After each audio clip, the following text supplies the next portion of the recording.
金銀島，羅伯特·路易斯·史蒂文森。第10章，航行。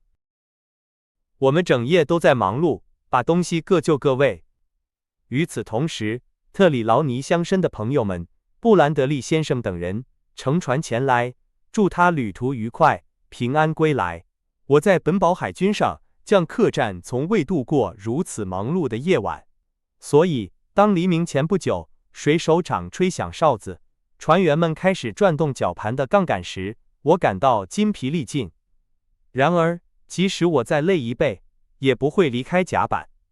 一切對我來說都那麼新奇有趣，那些簡短乾脆的命令，哨子尖銳的鳴叫聲，船員們在船燈的照耀下，匆匆奔赴各自的崗位。來吧，燒烤師傅，給我們唱支歌。一個聲音說。還是那首老的，另一個補充道。好的，好的，夥計們，長約翰說道，他正拄着拐杖在附近轉悠。他立刻唱起了我非常熟悉的那支曲子和歌詞：15個好漢追尋死人鄉。其餘的人則齊聲合唱：喲呵呵，再來一瓶朗姆酒。當唱到第3個呵字時，他們像一個人似的起立，推動槓桿。即使在那個激動人心的時刻，我也一下子被帶回了老舊的本堡海軍上將客棧。我仿佛聽到了船長在領唱副歌的聲音，但沒過多久，錨就被拉了上來，濕漉漉地掛在船首舷側，同時帆篷鼓起，陸地和其他船隻從我們兩旁掠過。在我還沒來得及睡上1個鐘頭之前，伊斯帕尼奧拉號就已經開始了它駛向金銀島的航程。我不打算詳細敘述這次航行，只需告訴你們，航行相當順利。這艘船證明了它極佳的航海性能，船員都是些好水手，船長也精通他的業務。但在我們到達金銀島之前，發生了1、2件值得一提的事情。首先，阿羅先生比船長擔心的還要糟糕得多。他在手下人中毫無威信，人們對他為所欲為。但這還遠不是最糟的，因為航行了1、2天之後，這位大副開始出現在甲板上，眼神呆滯，面頰通紅，口齒不清，以及其他種種醉酒的跡象。他一次又一次地被罰下到水手艙去。有時他會摔倒受傷，有時他會整天躺在他那位於船尾艙室一側的小鋪位上，有時他會保持1、2天的清醒，至少還能過得去地履行他的職責。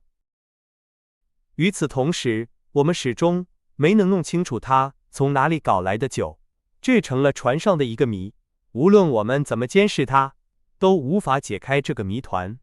當我們直截了當地問他時，如果他喝醉了，通常只是笑笑，什麼也不說；如果他清醒，則會鄭重其事地否認自己除了水以外還喝過任何東西。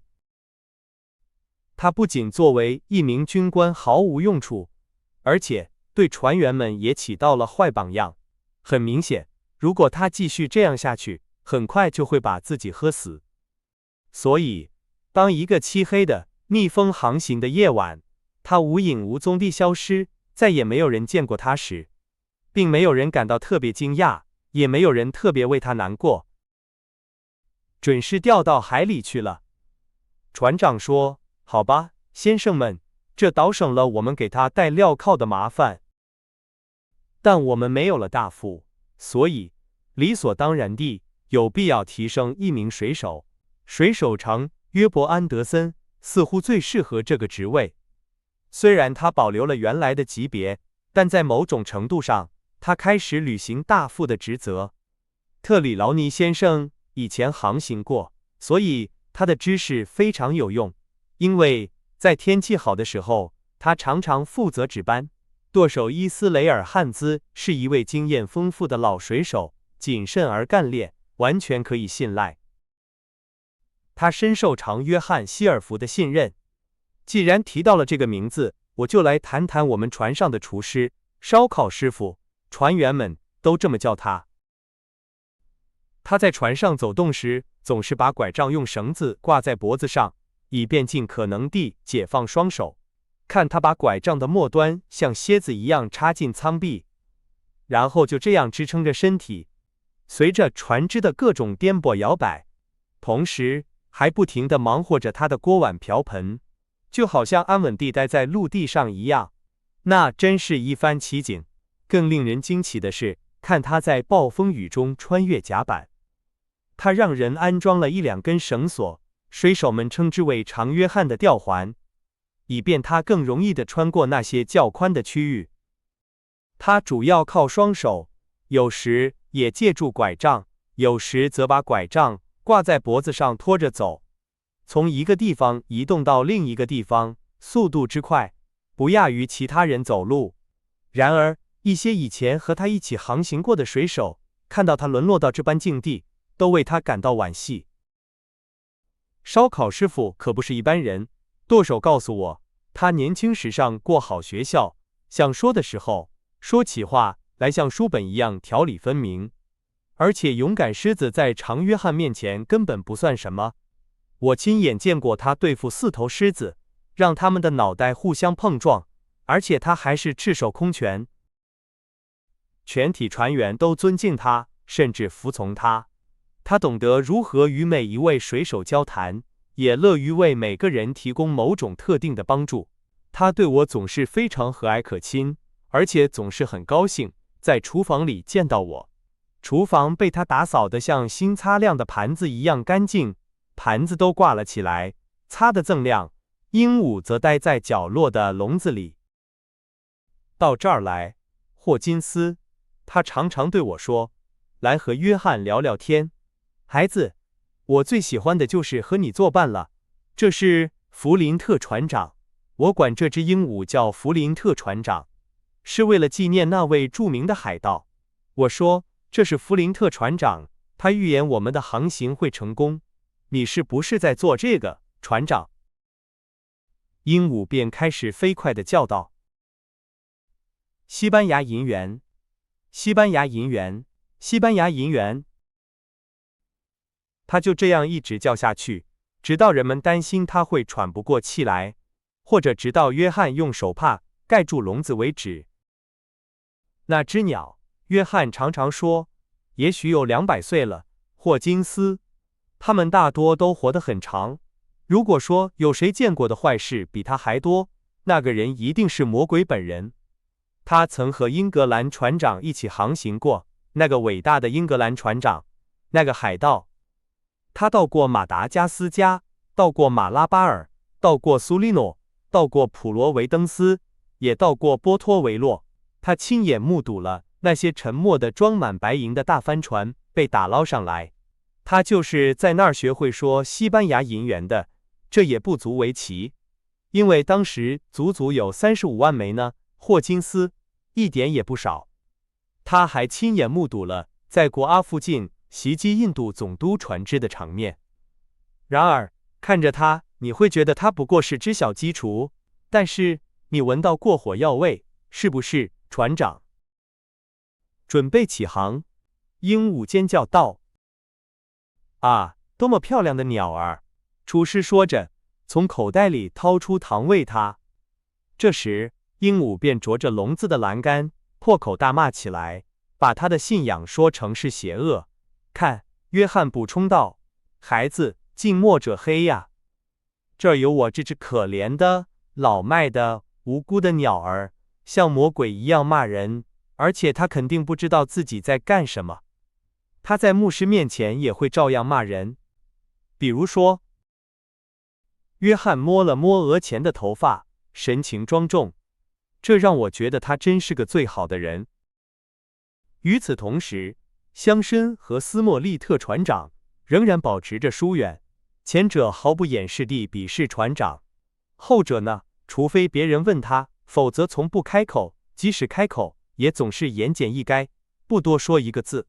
當被人逼問時，他承認自己在船員問題上似乎判斷失誤了，並聲稱一些水手的能力正如人們所期望的那樣。而且所有人的行為都相當不錯。至於這艘船，他已經非常喜歡它了。先生，它逆風航行的性能比人們對合法妻子所期望的還要好上一點。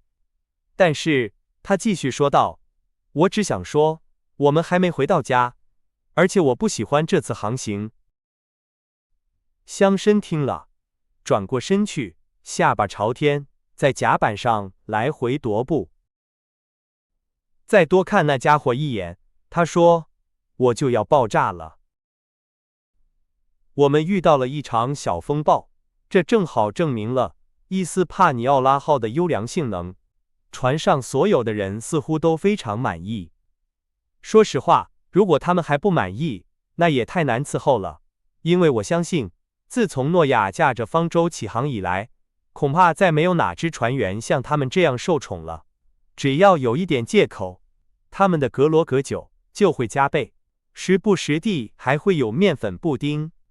例如，當鄉紳得知某位船員過生日時，而且船中部總是放着一桶打開的蘋果，任何人想吃都可以隨便拿。據我所知，這樣做從來沒出過什麼好事。船長對利弗西醫生說，水手們一旦被寵壞了，就會變成真正的魔鬼。這是我的看法。但是，正如你們稍後會看到的，那個蘋果桶卻幫了我們大忙。如果不是他，我們就會措手不及，也許我們所有人都會死於背叛。事情是這樣的，我們一直在尋找信封，以便讓他把我們推向我們正在尋找的島嶼數。我不能說得更具體。我們已經朝着那個方向航行，瞭望員日夜都在警惕着他，日夜都在警惕着他的出現。根據大致的推算，這大約是我們去程的最後一天了。在當晚的某個時候，或者最遲在第二天中午之前，我們就會看到金銀島。我們正朝着西南偏南方向航行，順着穩定的橫風，海面平靜，伊斯帕尼奧拉號輕快的破浪前進，船頭不時地扎進一堆泡沫裡，甲板上和帆索上的一切都井井有條。全體船員都興高采烈，因為他們知道我們已經接近我們冒險第一階段的終點了。太陽下山後不久，我做完所有的活兒，正準備回自己的船艙，突然想吃個蘋果。我跑到甲板上，值班的人在船頭注視着地平線，看是否會出現島嶼。舵手注視着帆的下緣，輕輕地吹着口哨。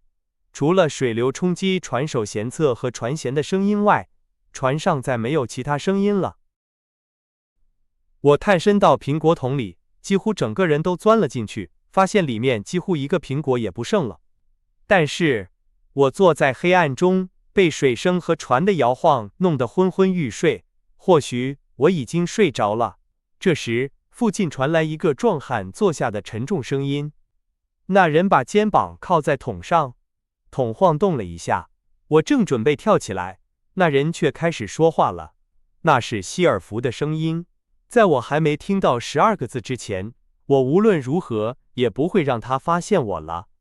於是，我待在原地，渾身發抖，豎耳傾聽，心中充滿了恐懼和好奇，因為那12個字就足以讓我明白，船上所有好人的性命都完全取決於我了。